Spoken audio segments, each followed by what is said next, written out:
My name is Matthew Taylor, and I'm going to talk to you a bit about RCBS's piggyback systems. So the concept here is called a piggyback because it's not a press. It does mount on a press. It piggybacks a conventional press. The rock chucker is originally what it was designed to run on. It will run on a lot of different presses, not necessarily even RCBS. But the concept here is a press takes one die. It's one station, and what we're going to do is we're going to add this device to the top of it that gives us 5 stations. Now, there's a few different versions of the piggyback throughout the years. I'm talking about the Piggyback I and II is what this video is really about. They're very similar devices. Piggybacks I and II both auto index, and what that means is I don't have to turn the top and change the stations or rotate the bottom and move the cases. It does that for me, right? So in this case, I'm going to have 5 fixed stations, and I'm going to have 5 shelves that rotate around the bottom, and we'll go through that. The convenience of this thing is that it's very quick to take on and off. So I can use my single stage press as a single stage press, and I do that. I load rifle cartridges primarily single stage. In my handgun cartridges, I load traditionally on a progressive press like this. So exactly this one. So that's the concept. I can switch back and forth really quickly. So yeah, let's take a look, walk around this thing maybe. Pop that up and get this running. All right, here we go. So this is my loading bench, obviously, my rock chucker. This is a Piggyback I, technically, that I've done some modifications to make it a Piggyback II. And you can see it's pretty self-contained. There's one nut that you loosen up. You can take off this guy and remove the entire top of it. And then I've got my conventional rock chucker. There's an adapter that screws into that so that it can take a conventional die, and it's a single stage machine again. So what are what is the setup? How's it work? Well, let's go through each of these stations the way that I'm running them, which is fairly conventional setup, and just see what what you can do with it. What does it look like? How does it work? So the first bit we're looking at here are stations 1 and 5. One's on the right, 5's on the left. You probably see my cursor here. You can see where I'm setting the case. So every time I'm going to pull the handle, I'm going to set a case every single time. Each one's going to advance all the way around. And you can see in station 5 on the downstroke, I'm ejecting a completed bullet. So the progressive setup here is every time I set a case, I pull the handle. On the way down, I get a completed bullet. Far faster, right? Massively faster. So in station 1 for me, and just about everybody I think is going to do this. I've cleaned this brass. I've sorted it. This is all range brass I just pick up. I've sorted it by brand, just because those pockets sometimes get a little finicky if they're something strange. I've inspected it, to make sure that it's suitable to be reloaded. And that's it. So now I'm going to run it up station 1, and I'm going to size it and decap it. All right, it's going to make the correct size. It's going to knock the old primer out. And then you can see on the way down, and I'll run this again on the way up. I'm sizing now, decapping, primer's falling out that tube, and it rotates into station 2 on the downstroke, right? So every time I downstroke, that's going to be my indexing. That's where I'm going to rotate to the next station. And that's, like I said, that's pretty much universal. Everybody's going to be running station 1 that way. Now, station 2 is got a few interesting things going on here. It's going to auto prime. All right. So when we're looking at this station 2, let's check out you can see I changed the angle here. This metal piece, this tube, is full of primers. So I can fit 100 primers in this thing. they're using this today. This is what RCBS is using today. The modern system has a shield over this thing. There's a thought that I've got 100 primers stacked up anvil to detonation. So if I set one of them off, I could technically set off 100. I don't know if that's ever happened. Don't know how that would happen. Honestly, I've never had an issue with it. And like I said, I've been running this thing 25 some years. Never had any problems with it. So RCBS tried some other stuff, and they've come back to this idea and just put a metal shield around it in case it turns into a giant bomb. I'm sure their lawyers had a lot to do with that. But that's the concept. So I've got 100 primers sitting in here. And then I've got this tray, shuttle, however you want to call it. The shuttle, the way that's going to work, if we go up on the upstroke, you'll see the shuttle draws back. Well, there's a small hole in that shuttle that lines up perfectly with that tube, if I've set this up correctly. And that little hole is going to pick up a primer. It's going to drop out of that tube into that hole. Then on the downstroke, and we'll look at that again, as it comes forward, well, now I'm rotating my case from station 1 that I've knocked the primer out of, lines up perfectly with that. When I come all the way down, the last of my push with the handle right here, I can feel that primer going into that pocket. Just like if you were hand priming this or priming it on your single stage press, you get an incredible amount of feel. You can feel this very well, whether that primer is going in well, or if it's hanging up, or if you've smashed it, or whatever's going on with it. You don't lose any of that feel with this press. It is very effective at alerting you to that one just didn't go right, went too smooth, whatever. There is a little force involved in that. You'll see me as I run these clips.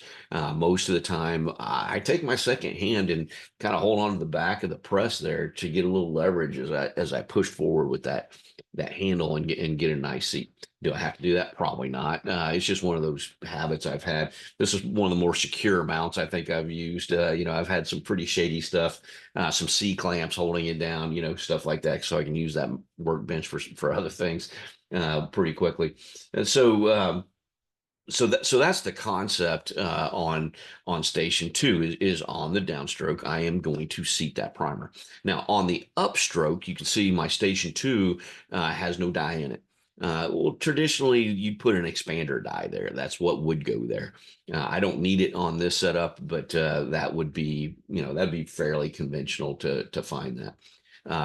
So then when we rotate out of 2, we go up on the upstroke, we would expand normally. I'm not going to do that because I'm going to expand when I drop powder, which is going to be station 3. So here's a little better look at we can see our primer shuttle running pretty well here on a different angle too. But we can see this black setup. You can see my powder dropper. Powder measure is actually going up and down. The powder drop piece, I've chosen to put an expanding head on that. You don't have to. The factory one will feed multiple size cases. There's a rifle and there's a handgun. 223, is about the biggest rifle. You can run all the way through this with a loaded round when you're done. But you can load 308 as long as you don't seat bullets. Seating bullets, you just don't have quite enough room when that completed bullet comes out of the seating die to clear. But 223 will take no problem. So there's a different size is kind of the point here. This black piece that sticks down makes contact with the case. Well, this setup did not come with the original piggybacks. That was probably the biggest problem with the Piggyback 1 and 2. Biggest complaints were because they just weren't very good at detecting whether there was a shell in that underneath it, right, in the shell holder. Sometimes you're out of sync, something doesn't work out, you got to take a case out, whatever, and you run this and you come around and there's no case in there. The last thing you want to have happen is drop gunpowder on the shell plate with no case. One of the biggest enemies to a progressive press, and this one in particular, is gunpowder. If you have loose gunpowder, the primer system is simply not going to work reliably. It is going to hang up and cause you lots of grief.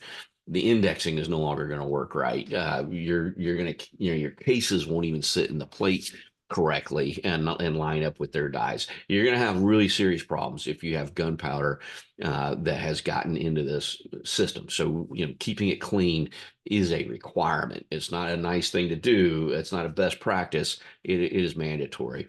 And unfortunately, with the first two piggybacks, that case detection was a little hit and miss. The second one is far better than the first, but neither one of them I would call reliable, 100%.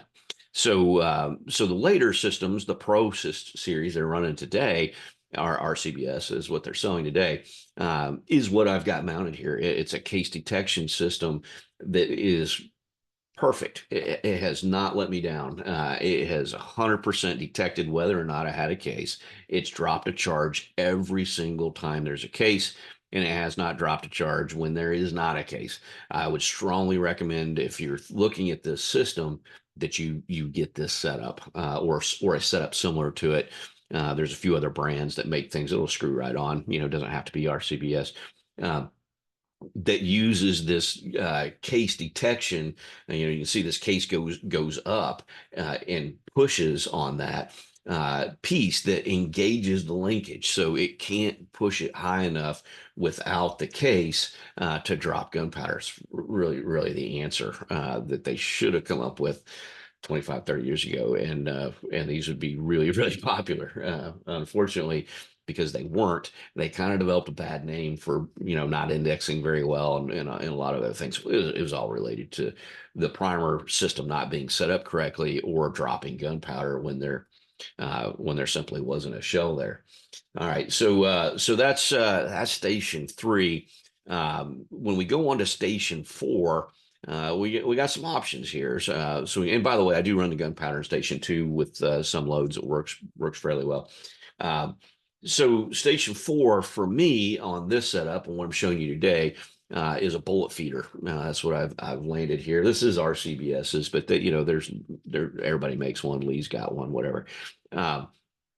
I will say that RCBS's system, yeah, is not incredible. I've got several loads that just don't feed well at all. And when I say they don't feed well, I mean sometimes they don't give me a bullet, and I drop a case full of gunpowder into my completed bullet tray, getting gunpowder all over everything. Sometimes instead of one bullet, it gives me 25, and they just rain all over the workbench, right? This particular load seems to work just fine. So I'm running it. It definitely speeds things up when I've got it, and it works. But like I said, I'd say more loads than it does not work than it does. So I don't know that I'd recommend that. So what do you do with station four if you're not running this? Well, you've got a couple options here.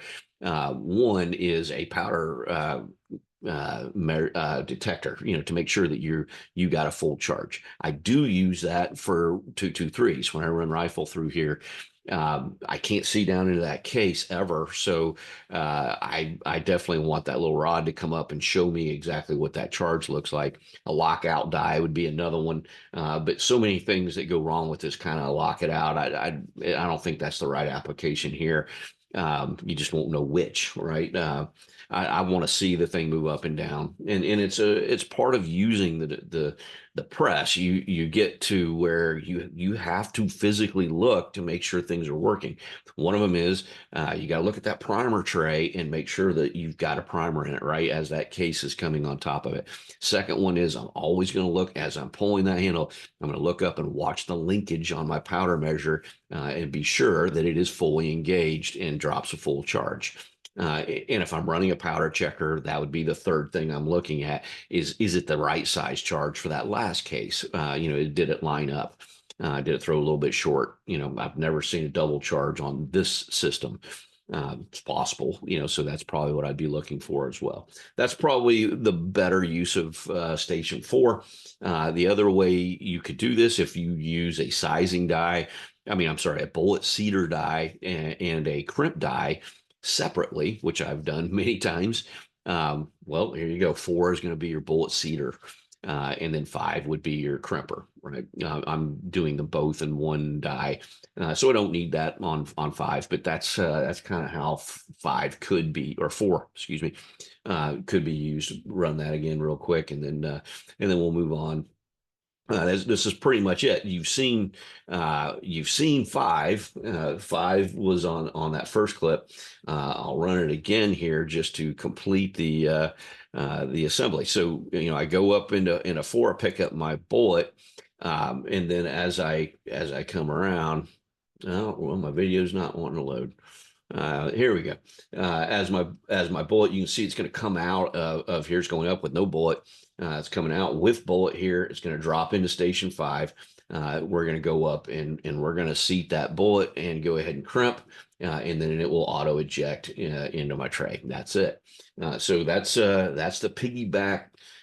This particular setup is the piggyback 1 and 2. If you're looking at these, you see them on eBay. That's probably where you're going to find them. Something like that secondhand. They stopped making them many years ago. And the question, you want to get into a progressive. You're thinking that the cost of this thing is really low compared to a brand new progressive rig, and you're debating should I do it? Is this the right way to go? Having used this so much, and this is my go-to guy, I can't necessarily recommend that. I will tell you, there's a couple things that you need to check. If you don't have a check in these boxes, this is not for you. Number one, are you very comfortable with all of the stations that you're going to run on a single? Because all 5 are going to be happening at the same time. And if anything doesn't feel right, it's all in that feel. That's why this isn't automated, right? It's all in the feel. If you're sizing, you know what it feels like when it sizes. If you feel a problem while you're sizing, you've got to be able to know that's my sizing die hanging up, not one of these other things, right? Same with that primer, seating that thing, you got to feel it, right? If you're not 100% comfortable with all 5 of these processes that you're doing, and really 6 because priming's on the way down, and you can't do them simultaneously, this is not your guy. That's a bad idea. The other thing is, it is one of those things you got to tinker with it. You got to get it set up perfectly, and then when something goes wrong, you got to figure out what that is that's wrong. Is it a case with the wrong size primer pocket? Was it staked and it needs to be cleaned out, and you didn't do that? Okay, but what are you going to do about it while you're in the progressive mode and you cannot back up? There is no reversing on this thing. It only rotates one direction, and that's forward. And if it hangs up somewhere in the middle of all that, are you going to pull all 5 cases and manually put them back in, one station behind, whatever? Can you keep all that straight? Can you figure out what went wrong and solve it and keep all that straight? If you don't have a check in that box, then this is not for you either. And we're just working with tools and that sort of thing. It does require a little bit of a know-how, set of Allen wrenches and screwdrivers and all that, right? If you're not comfortable doing that, this is not a buy it, set it up and fire and forget. It does require setting up.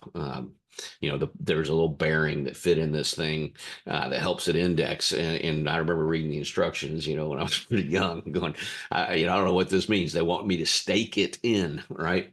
It's that type thing. If you can take a punch and stake something and hold, change the shape of the metal to hold it after it's in place, that is not a problem for you at all. This is your guy. If what I just said kind of freaks you out a little bit, this is not your guy. So you're going to want to go with something that's a little more consumer ready, I think might be the right word, right? This setup, I don't know. I think I bought it 92, 93, something like that.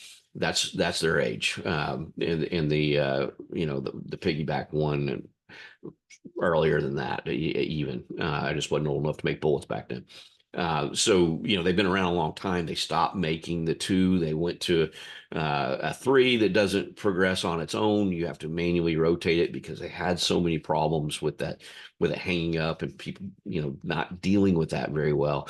And, they just kind of kept going. The newest ones do auto rotate. They rotate in a totally different way than this setup does. It is effective. It does work if you take the time to set it up, and you can check those boxes. Is this for me?